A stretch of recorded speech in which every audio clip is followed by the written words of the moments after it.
Selamat datang kembali teman-teman dalam seri kuliah online. Ini bukan seri filsafat lagi ya, tapi seri cultural studies ya, seri kajian budaya. Tapi juga masih untuk pemula ya.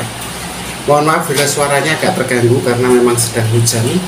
Tapi saya agak sedikit memaksakan untuk tetap bercerita dan sharing bersama teman-teman di sini.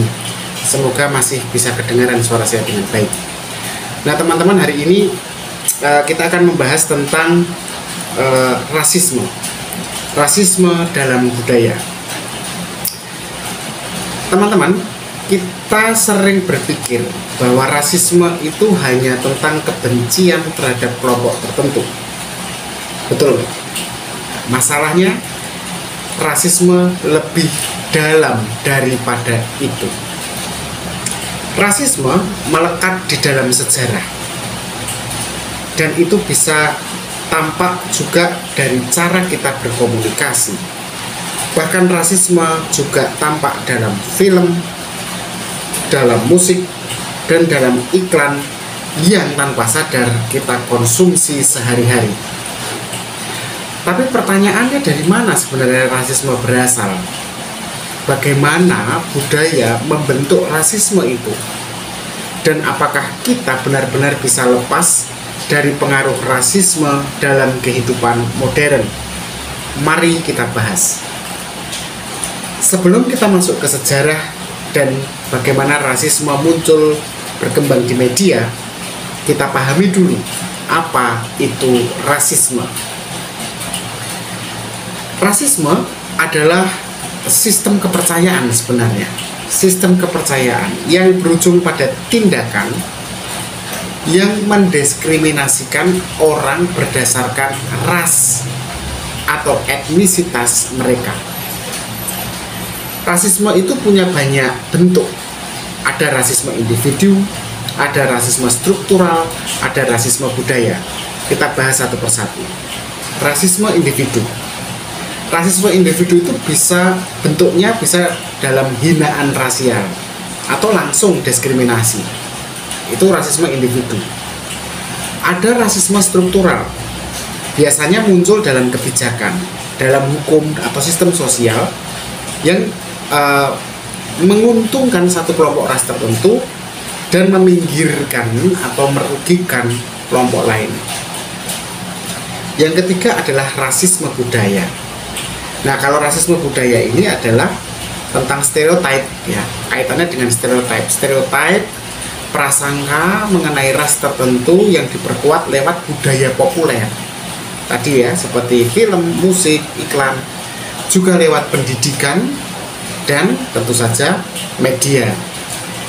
Nah, ketiga jenis rasisme ini, individu, struktural, dan budaya, itu kebanyakan tidak disadari oleh banyak orang karena seolah sudah menjadi bagian dari norma sosial yang diwariskan dari generasi ke generasi. Nah, sejarah rasisme itu seperti apa sebenarnya? Rasisme itu bukan sesuatu yang baru dalam budaya kita. Sejarah mencatat bagaimana konsep ras diciptakan dan digunakan untuk mengontrol kelompok tertentu. Mula-mulanya boleh kita awali dari kolonialisme dan perbudakan. Di masa kolonial, di masa perbudakan, banyak negara menggunakan konsep ras untuk membenarkan aturan atau kebijakan mengenai perbudakan. Konsep ras juga digunakan untuk membenarkan kolonialisme, di mana kolonialisme itu sebagai bagian dari memperadabkan ras tertentu oleh ras yang lain.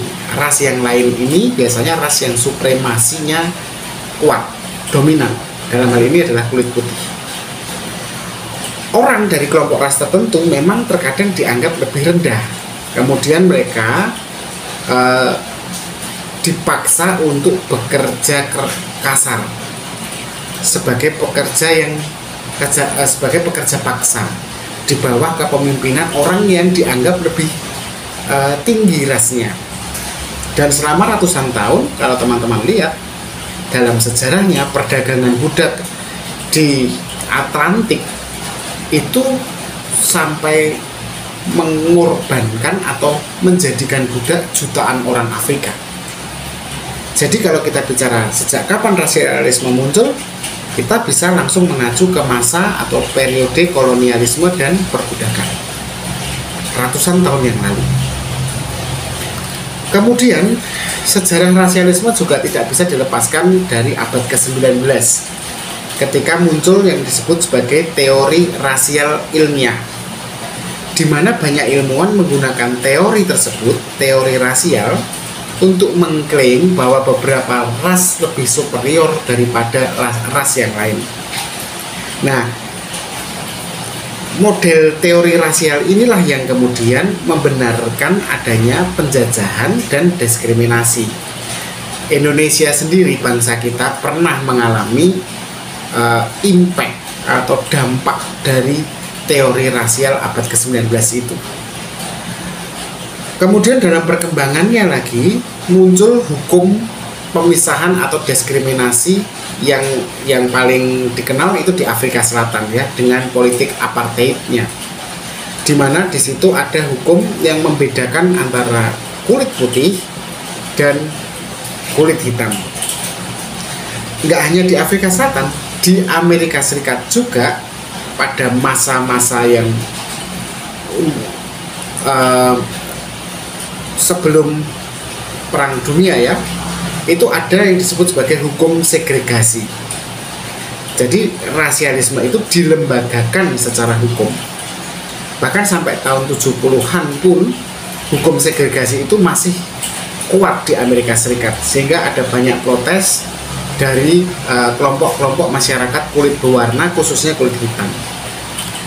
Nah, kelompok minoritas itu dipisahkan kalau di Amerika Serikat contohnya ya, itu dalam bidang pendidikan, pekerjaan, dan fasilitas umum. Ini hanya boleh untuk kulit putih, yang ini hanya boleh, yang kulit hitam kalau nggak boleh masuk ke situ, mereka harus masuk di sekolah tertentu atau jenis pekerjaan tertentu dan fasilitas-fasilitas umum tertentu.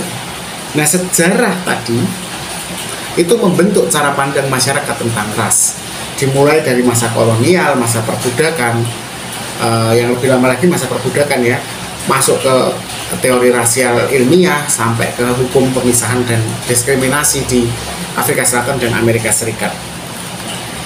Nah, mungkin kita berpikir bahwa oke, kalau gitu rasisme memang sudah ada dalam sejarah gitu ya. Jadi sesuatu yang tidak baru gitu ya. Tapi kalau mau diperhatikan baik-baik,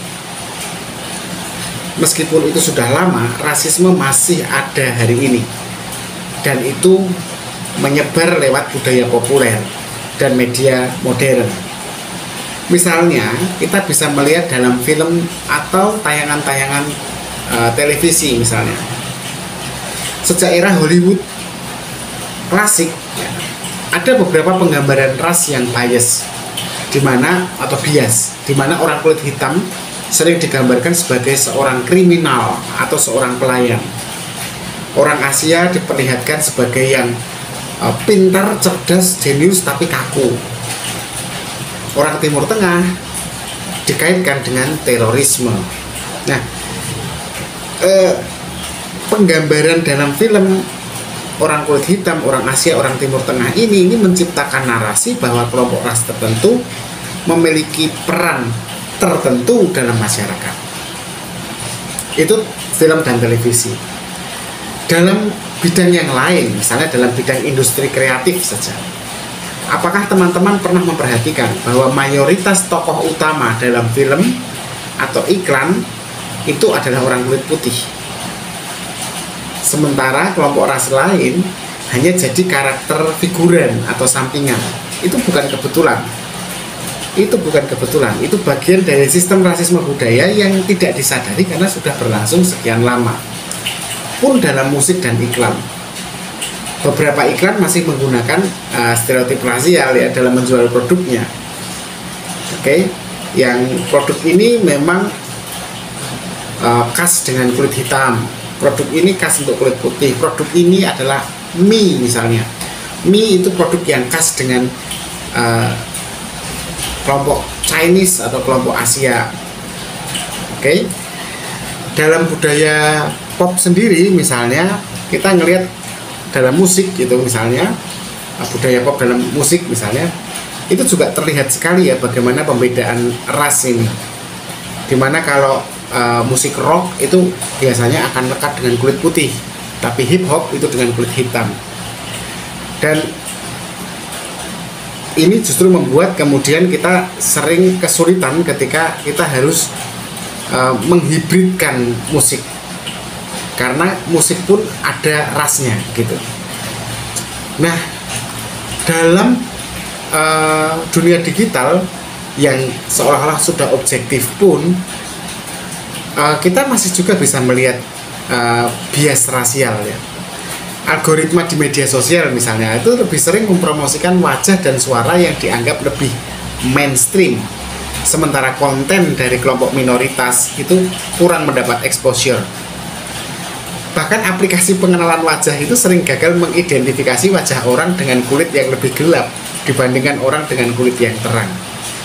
Nah, semua itu menunjukkan bahwa rasisme itu bukan hanya ada dalam sejarah ternyata, tetapi masih menjadi bagian dari budaya kita hari ini.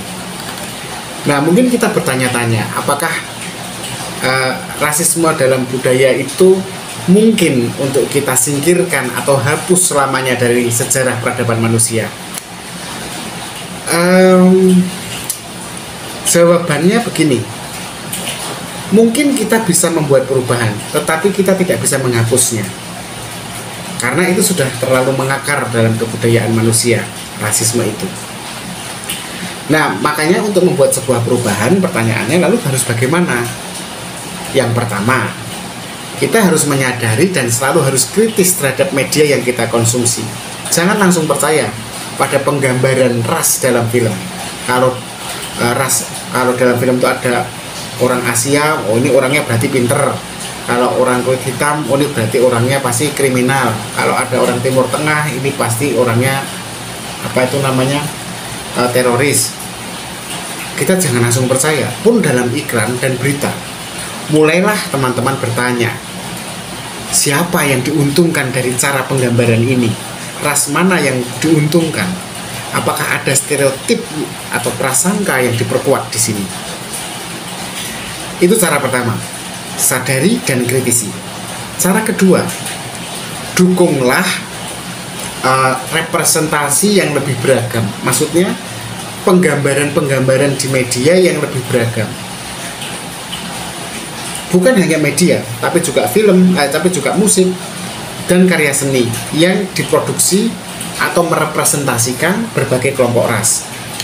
Karena semakin banyak suara yang terdengar, semakin banyak visual yang terlihat berbeda, semakin beragam cara kita melihat dunia, teman-teman.